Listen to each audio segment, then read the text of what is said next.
اے جہاد سے ڈرنے والو، تم کہیں رہو، موت تو تمہیں آ کر رہے گی،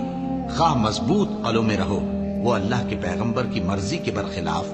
بیٹھ رہنے سے خوش ہوئے اور اس بات کو ناپسند کیا کہ اللہ کی راہ میں اپنے مال اور جان سے جہاد کریں، اور دوسروں سے بھی کہنے لگے کہ گرمی میں مت نکلنا۔ ان سے کہہ دو کہ دوزخ کی آگ اس سے کہیں زیادہ گرم ہے، کاش یہ اس بات کو سمجھتے، اور اگر وہ نکلنے کا ارادہ کرتے تو اس کے لیے سامان تیار کرتے،